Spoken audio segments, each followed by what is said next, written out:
ஒரு காலத்தில் பிரஷ்யா அப்படின்னு ஒரு தேசம் இருந்தது. இப்போ ஜெர்மனி இருக்குல்ல, இதோட பெரும்பகுதி ஒரு காலத்தில் பிரஷ்யாங்கிற பேரில் இருந்தது. அப்போ அதுக்கு அரசராக இருந்தவர் மகா ஃப்ரெடரிக், அதாவது ஃப்ரெடரிக் தி கிரேட் அப்படின்னு சொல்லுவாங்க. அந்த ராஜாவுக்கு ஒரு சந்தேகம். நாம் பல வகையான வரிகளை விதித்து வசூல் பண்ணுறோம், அப்படி பண்ணி வருமானம் குறைஞ்சிக்கிட்டே போகுதே, இதுக்கு என்ன காரணமாக இருக்கும்? இதுதான் அவருக்கு ஏற்பட்ட சந்தேகம். ஒரு சமயம் அந்த அரசர் தம்முடைய அமைச்சர்களையும் பிரபுக்களையும் தளபதிகளையும் கூப்பிட்டு ஒரு விருந்து வச்சார். விருந்து முடிஞ்சதும் அவங்கள பார்த்து இந்த சந்தேகத்தை கேட்டார். வரிகள் அதிகமாக விதித்து வருமானம் குறையறதுக்கு என்ன காரணம் அப்படின்னு கேட்டார். பல பேருக்கு இதுக்கு சரியாக பதில் சொல்ல தெரியல.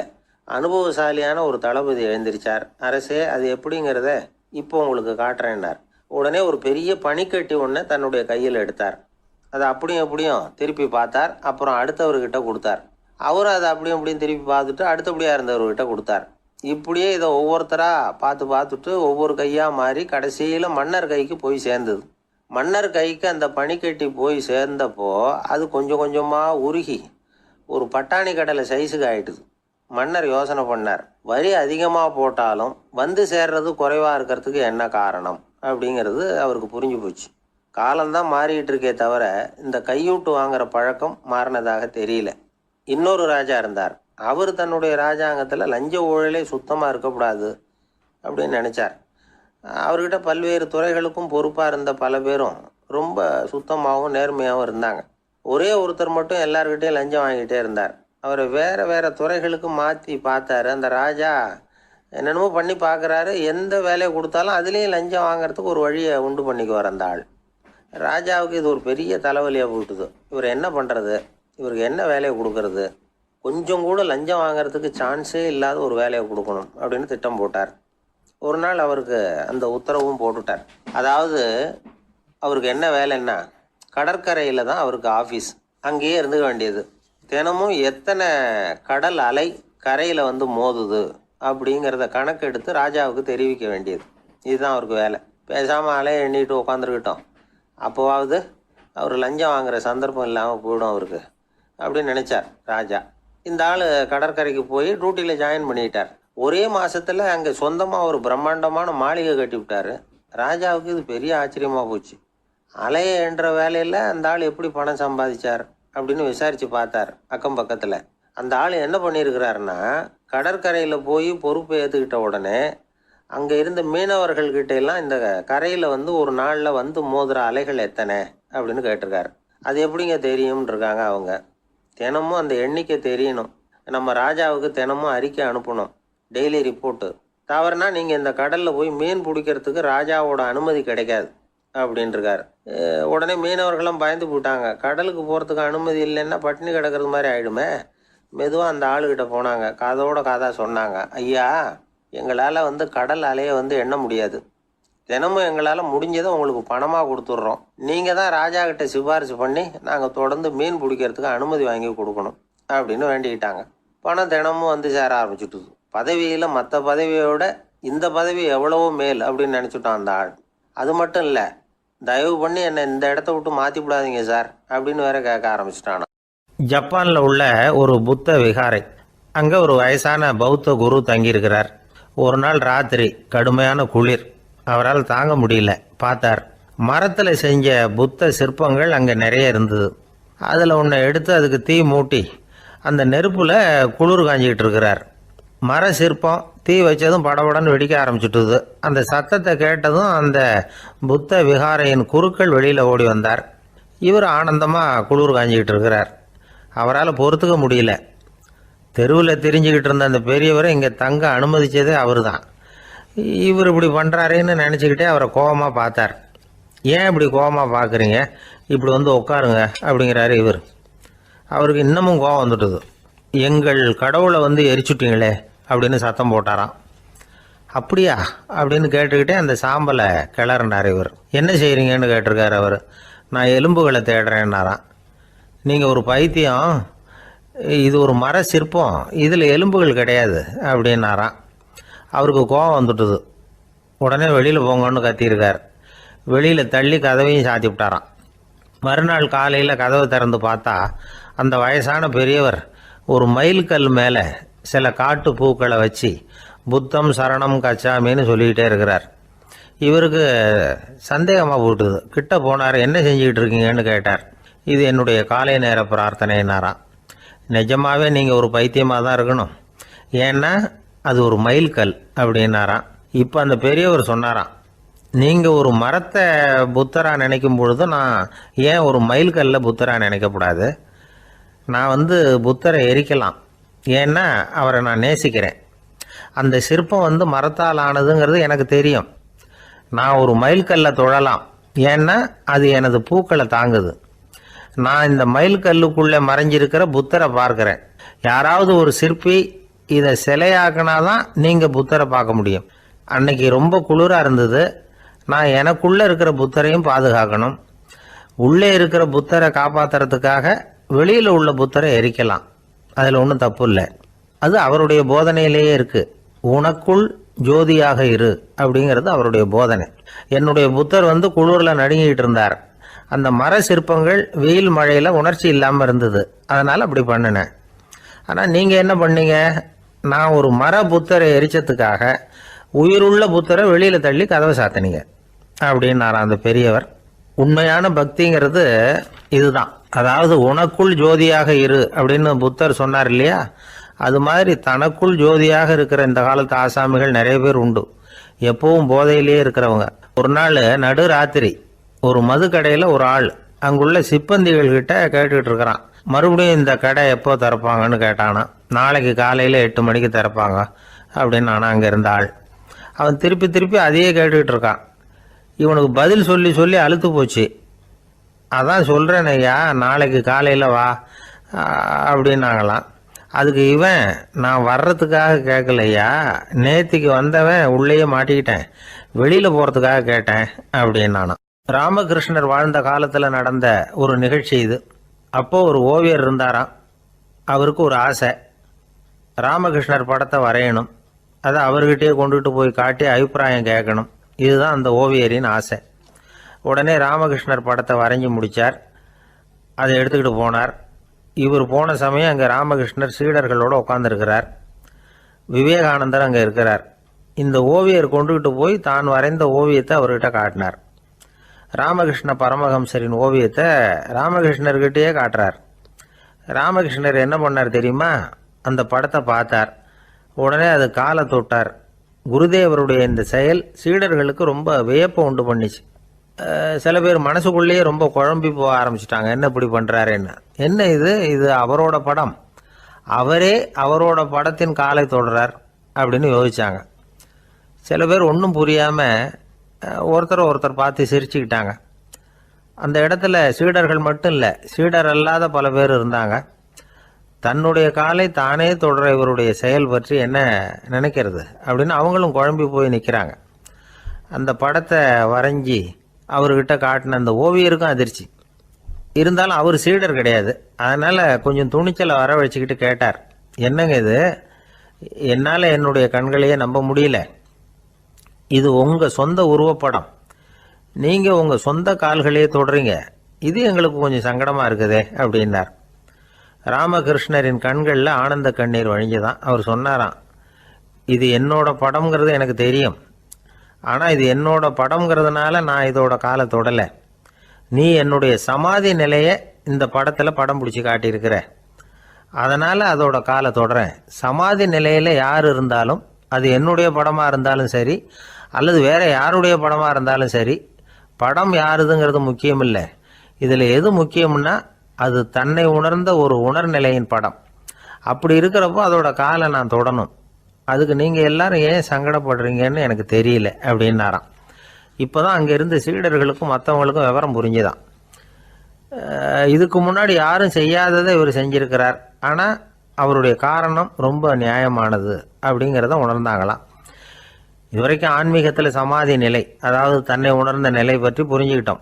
இல்லறத்தில் ஏற்படக்கூடிய சமாதி நிலை பற்றி உங்களுக்கு தெரியுமா? ஒரு அம்மா டாக்டர்கிட்ட வந்து சொன்னாங்களாம், டாக்டர், என் வீட்டுக்காரருக்கு உடம்புல ஏதோ கோளாறுன்னு நினைக்கிறேன், நான் எவ்வளவு நேரம் பேசினாலும் காதில் விழாதது மாதிரி உட்காந்துருக்கிறார் அப்படின்னு ஆகலாம். அதுக்கு அந்த டாக்டர் சொன்னாராம், அம்மா, அது உடம்பு கோளாறு இல்லை, அது ஒரு பெரிய திறமை அப்படின்னா. ஒரு பெரிய நினைவு மண்டபம், அதுக்கு முன்னாடி ஒரு அப்பாவும் பிள்ளையும் நின்றுக்கிட்டு இருக்கிறாங்க. அந்த வழியாக போகிறவங்க வர்றவங்கெல்லாம் அந்த இடத்துல நின்று அது என்ன மண்டபம் அப்படின்னு விசாரிக்க ஆரம்பித்தாங்க.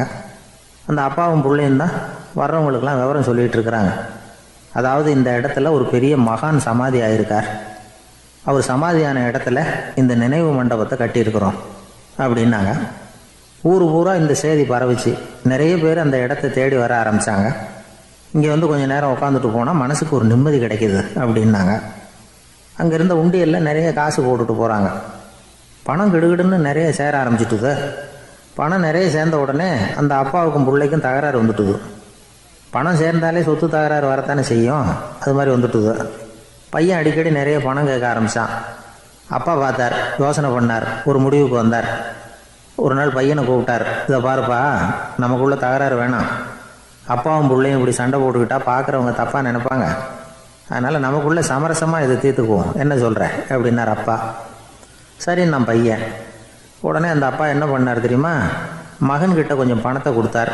தன்கிட்ட இருந்த ஒரு கழுதையையும் கொடுத்தார். இதை வச்சு நீ பொழைச்சிக்கோ அப்படின்னு சொல்லி அனுப்பி வச்சுட்டார். மகன் அந்த கழுதையை இழுத்துக்கிட்டு அடுத்த ஊருக்கு போனான். வழியிலேயே அந்த கழுதை செத்து போச்சு. உடனே என்ன பண்ணலாம்னு யோசனை பண்ணான். ஒரு ஐடியா வந்தது. அந்த கழுதையை ஒரு சாலை ஓரமாக புதைச்சான். கையில் இருந்த பணத்தை வச்சு அந்த இடத்துல ஒரு கல் மண்டபம் கட்டினான். அந்த வழியாக 2 பேர் வந்தாங்க. இது என்ன மண்டபம்னு விசாரித்தாங்க. இந்த இடத்துல ஒரு பெரிய மகான் சமாதி ஆயிருக்கிறார் அப்படின்னா. இந்த செய்தி ஊர் பூரா பரவ ஆரம்பிச்சிட்டுது.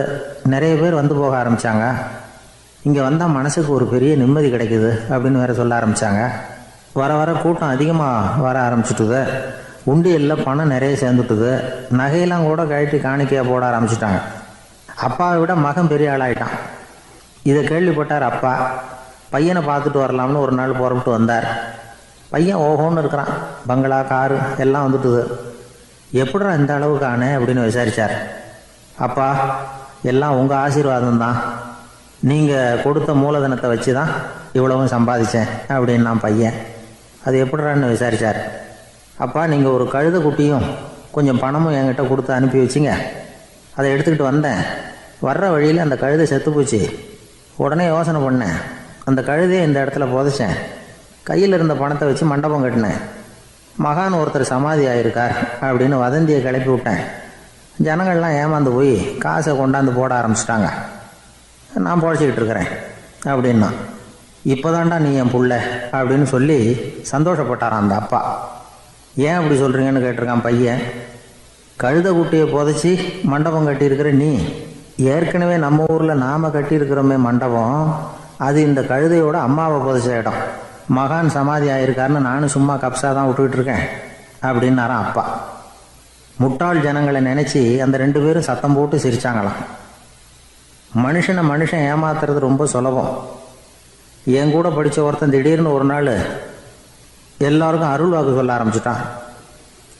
அவன் ஒரு ஆஃபீஸ்லேயும் வேலை பார்க்குறான். ஆஃபீஸில் உள்ளவங்கள்லாம் அவங்ககிட்ட வந்து அருள் வாக்கு கேட்குறது வழக்கம். ஒரு நாள் நான் அவன் முன்னாடி போய் உட்காந்து பேசிக்கிட்டு இருந்தேன். அப்போ அதே ஆஃபீஸில் வேலை பார்க்குற ஒருத்தர் அவங்ககிட்ட வந்து, சுவாமி, என் மேஜையில் வச்சுருந்த பேனா திடீர்னு காணாமல் போட்டுது, அது திரும்ப கிடைக்குமா எனக்கு அப்படின்னு கேட்டார். இவன் கண்ணை உருட்டி பார்த்துட்டு, அது உனக்கு கிடைக்காது, புதுசாக வேற ஒன்று வாங்கிக்கப்போ அப்படின்னா.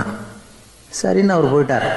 அவர் போனதுக்கப்புறம் நான் மெதுவாக இவனை பார்த்து, அது எப்படிடா அது உனக்கு கிடைக்காதுன்னு அவ்வளோ உறுதியாக அவர்கிட்ட சொன்னேன் அப்படின்னு கேட்டேன்.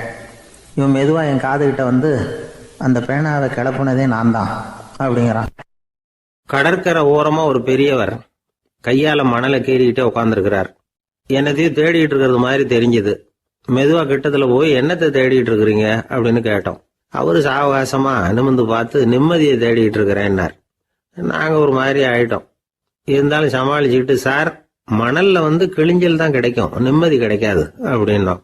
சரி, இன்னைக்கு வசமா நம்ம கிட்ட ஒரு ஆள் மாட்டிக்கிட்டார் அப்படின்னு நினைச்சு அவர் பக்கமா போய் உட்காந்துக்கிட்டு கதை சொல்ல ஆரம்பிச்சிட்டோம். ஒரு பெரிய மன்னர் இருந்தார். அவருக்கு எல்லா வசதியும் இருந்தது. இருந்தாலும் ஒரே ஒரு குறை. அது என்னன்னா, நிம்மதி இல்லைங்கிற குறை. அரண்மனையில தினமும் கலை நிகழ்ச்சி, நாட்டியம் எல்லாம் நடந்துகிட்டு தான் இருந்தது. இருந்தாலும் நிம்மதி இல்லை. சரி, நிம்மதி எங்க கிடைக்கும் அப்படின்னு தேட ஆரம்பிச்சார். உடனே அதுக்கான முயற்சிகள்ல தீவிரமா இறங்கினார்.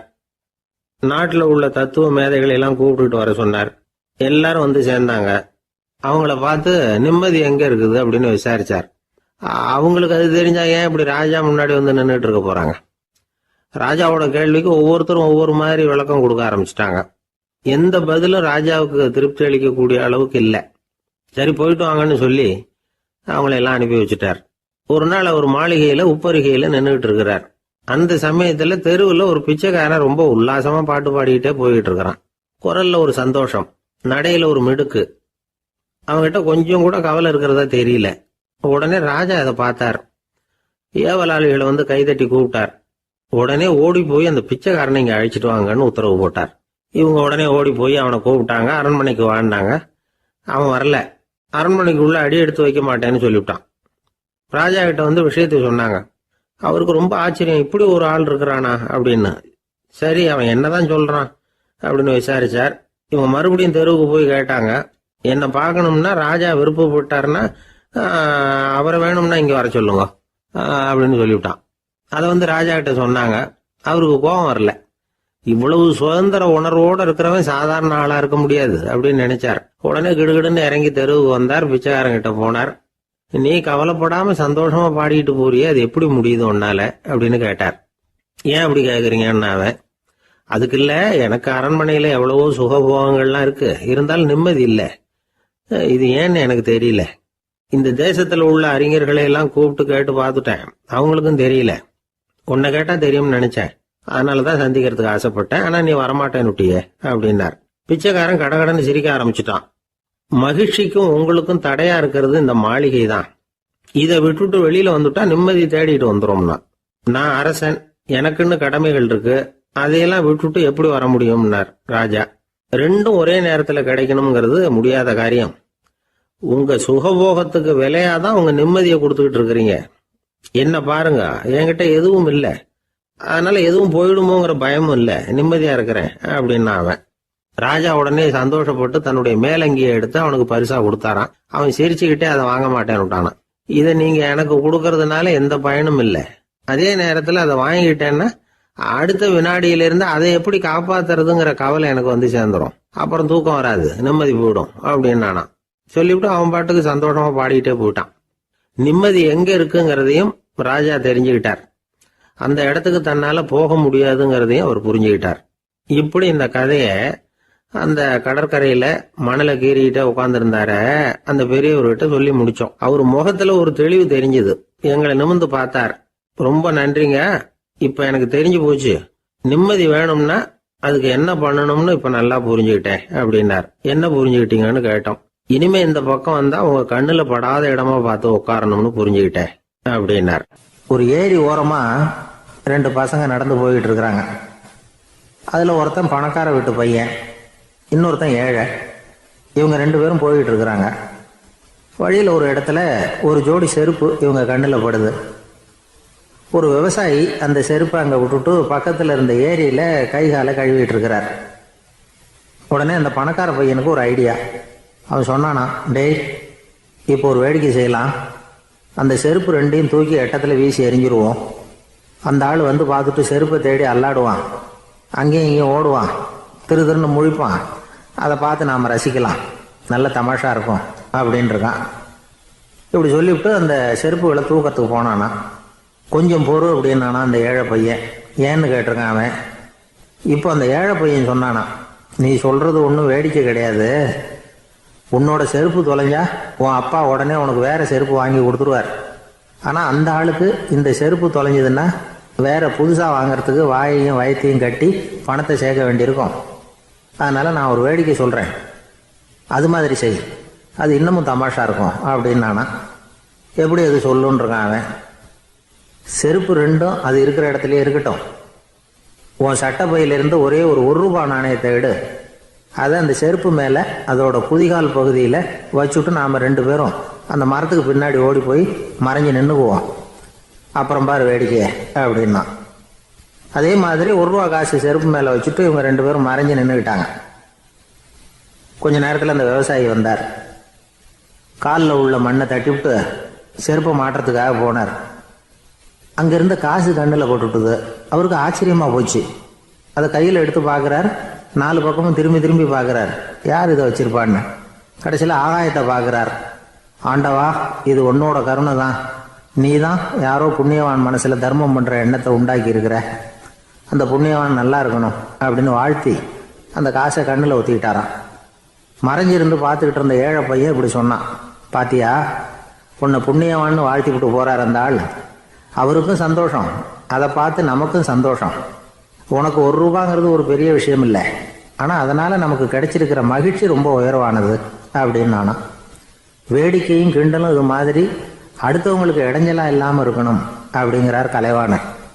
ஆனால் பாருங்க, அவருக்கே இடைஞ்சலா வர்ற விஷயங்களை கூட அவர் வேடிக்கையாக தான் எடுத்துக்கிட்டாராம். ஒரு தடவை ஒருத்தர் கலைவாணர்கிட்ட வந்து, ஐயா என் குழந்தை செத்து போச்சு அப்படின்னு சொல்லி அழுதாராம்.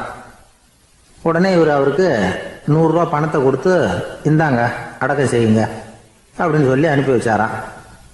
1 வருஷம் கழிச்சு மறுபடியும் அதே ஆள் வந்திருக்கார். இவர் மறந்துருப்பாருங்கிற நினைப்புல, அண்ணே என் குழந்தை இறந்து போச்சுண்ணே அப்படின்னாராம். இவர் மறுபடியும் 100 ரூபா கொடுத்து ஆறுதல் சொல்லி அனுப்பி வச்சாராம். 7-8 மாதம் கழிச்சு மறுபடியும் அதே ஆள் வந்திருக்கார். அவர் வாயை திறக்கிறதுக்கு முன்னாடியே இவர் 100 ரூபாய் அவர் கையில் வச்சு, போன 2 தடவை தான் குழந்தை செத்து போச்சு, இந்த தடவையாவது அதை சாகாமல் காப்பாற்றி விடு அப்படின்னு சொல்லி அனுப்பி வச்சாராம். அதுக்கப்புறம் அந்த ஆள் வர்றதே இல்லையா. எனக்கு வாழ்க்கையில் ஒரே ஒரு ஆசை தான் சார் அப்படின்னார் ஒருத்தர். அது என்னன்னு கேட்டேன். ஆசைகளை ஒழிச்சுடணுங்கிறது தான் என்னோட ஆசை அப்படின்னார். இப்படி ஆசைகளை ஒழிக்க வேண்டும் அப்படிங்கிறதையே ஒரு ஆசையாக கொள்வது அபத்தம் அப்படிங்கிறார் ஒரு பெரியவர்.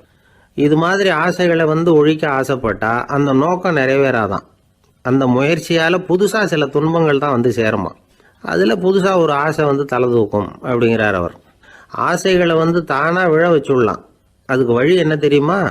எந்த ஒரு ஆசையையுமே பூரணமாக நிறைவேற்றி கொள்ள முடியாதுங்கிறத உணரணும். அதை உணர்ந்தா ஆசைகள் தானாக விழுந்துடும். அதை விட்டுட்டு ஆசைகளை விட்டுடணுங்கிறதையே ஒரு ஆசையாக வச்சுக்கிட்டு அதுக்காக கடுமையாக முயற்சிகளையும் செஞ்சுக்கிட்டு, நான் ஆசைகளை விட்டுட்டு ஞானோதயம் அடையிறதுக்கு கடுமையாக முயற்சி பண்ணிகிட்டு இருக்கிறேன் சார் அப்படின்னு சொல்லிக்கிட்டு இருந்தால் எந்த காலத்துலேயும் ஞானோதயம் வரப்போகிறதில்ல. அதுக்கு பதிலாக துன்பந்தான் சேரும் அப்படிங்கிறது அவரோட கருத்து. எந்த ஒரு ஆசையையும் பூரணமாக நிறைவேற்றி கொள்ள முடியாது அப்படிங்கிறத உணரணும். ஒரு ராஜா, அவர் மனசில் அமைதி இல்லை, எப்பவும் கஷ்டப்பட்டுக்கிட்டே இருந்தார். இந்த துன்பத்தை போக்குறதுக்கு பல வழிகளில் என்னென்னமோ முயற்சியெல்லாம் பண்ணி பார்த்தார், ஒன்றும் சரியாக வரல. கடைசியாக ஒரு காரியம் பண்ணார். அதாவது ஒரு வேதாந்தியை தேடிட்டு போனார். அவரை பார்த்து கேட்டார், ஐயா என்னுடைய துன்பங்கள்லேருந்து நான் விடுபடணும், அதுக்கு சுலபமாக ஏதாவது ஒரு வழி இருந்தால் சொல்லுங்களேன் அப்படின்னு கேட்டுக்கிட்டார். அதுக்கு அந்த வேதாந்தி சொன்னார், அதுக்கு ஒரு வழி சொல்கிறேன், அது மாதிரி செய். அதாவது உன்னுடைய ராஜ்யத்துக்குள்ள போதுங்கிற மனசோட வாழுற ஒருத்தனை கண்டுபிடிக்கணும். அப்படி கண்டுபிடிச்சி அவனுடைய சட்டையை வாங்கி நீ போட்டுக்கணும். அப்படி போட்டுக்கிட்டா உன்னுடைய துன்பம் தீர்ந்துரும் அப்படின்னார். உடனே ராஜாவுக்கு ரொம்ப மகிழ்ச்சி. அரண்மனையில் இருந்த அத்தனை பேரையும் ஆளுக்கு ஒரு பக்கமாக அனுப்புனார், தேட சொன்னார். போதுங்கிற மனசுடைய ஒருத்தனை கண்டுபிடிச்சி கொண்டுகிட்டு வாங்க அப்படின்னார். எங்கெங்கேயோ தேடி கடைசியாக ஒரு ஆளை கண்டுபிடிச்சாங்க. அவன் போதுங்கிற மனசோடு இருக்கிறவன் தான். ஆனால் அவன்கிட்ட சட்டை எதுவும் இல்லை. இடையில கட்டியிருக்கிற துண்டே போதுங்கிற மனசோடு அவன் வாழ்ந்துக்கிட்டு இருக்கிறான். சட்டை இருந்தாவில் ராஜா வாங்கி மாட்டிக்க முடியும். அந்த வேதாந்தி ஏன் அப்படி சொன்னாருங்கிறதுக்கான அர்த்தம் இப்போ தான் ராஜாவுக்கு புரிஞ்சுதான். இது வரைக்கும் சொன்னதெல்லாம் ஞான மார்க்கத்தை தேடிக்கிட்டுறவனுக்கான உள்ள தகவல். இப்போ இன்னைக்கு இளைஞர்கள் இதை கேட்டுவிட்டு நமக்கு ஆசையே வேணாம் அப்படின்னு முடிவு பண்ணிவிட்டா வாழ்க்கையில் முன்னேறவே முடியாது. நம்முடைய முயற்சிக்கு ஆசை தான் தூண்டுகோல். அதனால் இந்த ஆசையையும் அந்த ஆசையையும் போட்டு குழப்பிக்கக்கூடாது.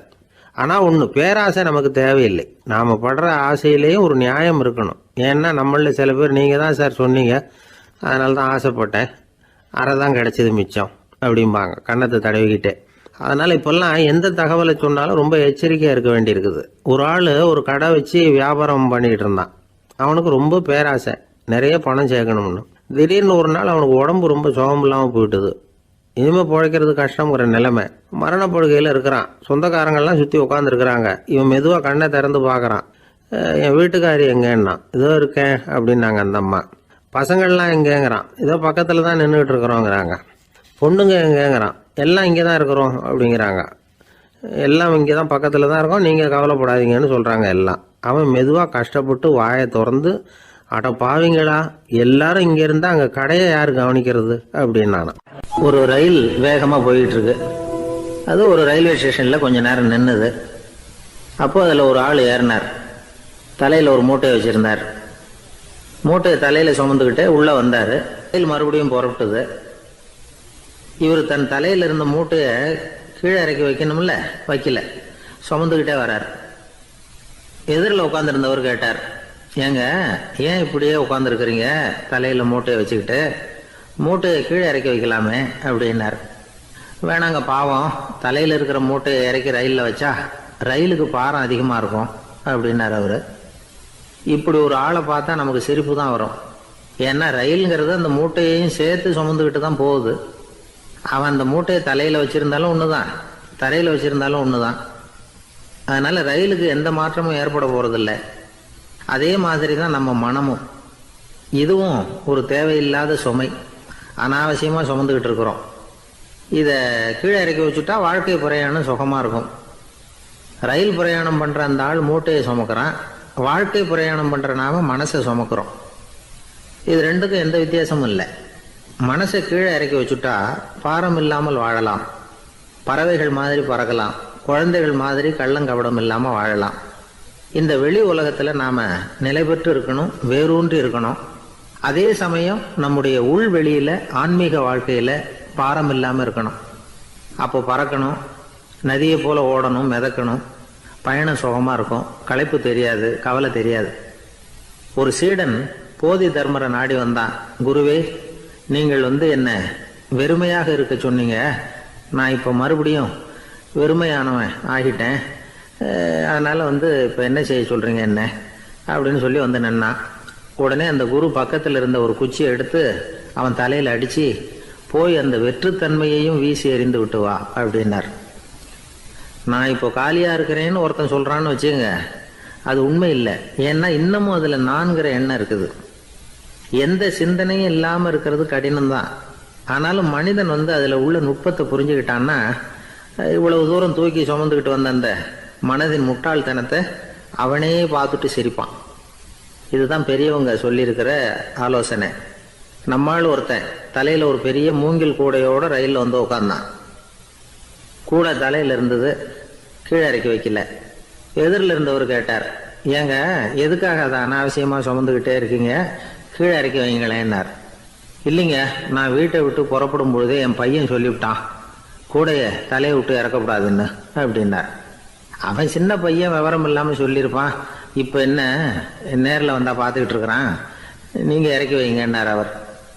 அவன் நேரில் பார்த்துக்கிட்டு இல்லை, இருந்தாலும் நான் இந்த கூடையை கீழே இறக்கி வச்சா அது அவனுக்கு தெரிஞ்சிடும் அப்படின்னாரு இவர்.